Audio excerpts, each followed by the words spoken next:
اپنے بچوں کو اعلیٰ تعلیم دلوانے کی خاطر دادا جان نے گاؤں کو چھوڑا اور شہر کے ایک پرانے محلے میں گھر خرید لیا، جہاں عرصہ دراز سے پرانے مکین قیام پذیر تھے۔ مکانات بھی یہاں سبھی پرانے زمانے کے تعمیر شدہ تھے، لیکن بہت کشادہ اور مضبوط تھے۔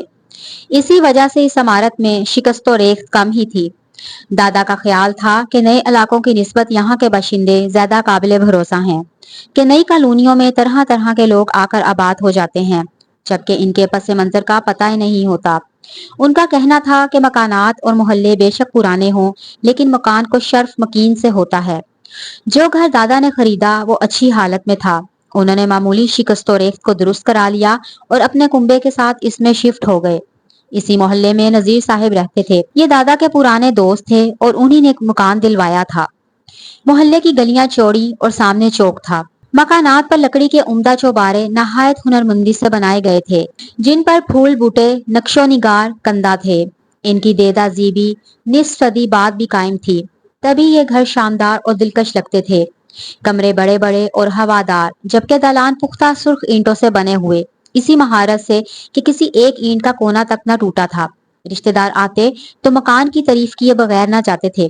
اس گھر کے ساتھ ہی ایک دوسرا مکان برائے فروخت ہوا، عرصہ سے خالی پڑا تھا۔ جن کا تھا وہ اس میں چند دن رہ سکے اور فروخت کر دیا۔ نیا مالک آتے ہی بیمار ہوا اور فوت ہو گیا، تبھی اس کی دل برداشتہ بیوہ نے گھر بیچ دیا اور کسی دوسری جگہ ماں بچوں کے ساتھ شفٹ ہو گئی۔ یہ گھر تب سے خالی تھا۔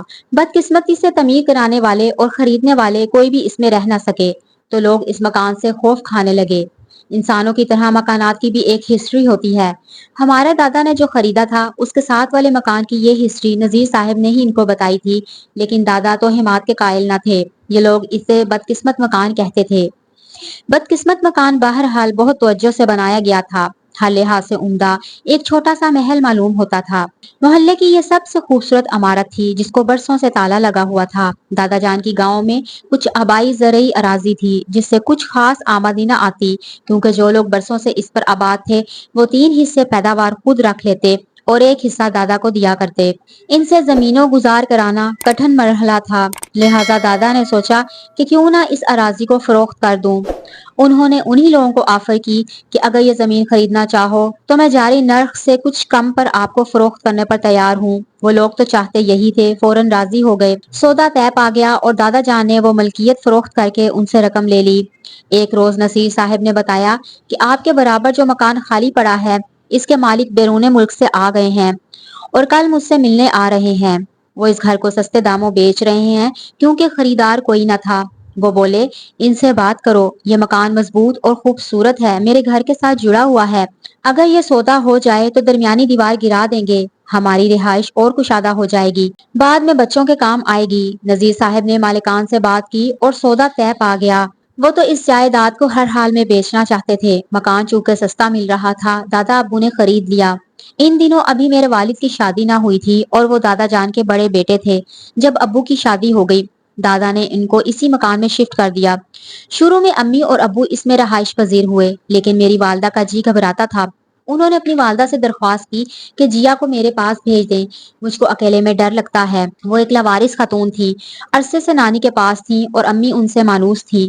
جیا ہمارے گھر رہنے آ گئی۔ میری پیدائش کے بعد امی کو جیا کی ضرورت ہوئی، سو وہ مستقل ہمارے گھر قیام پذیر ہو گئی۔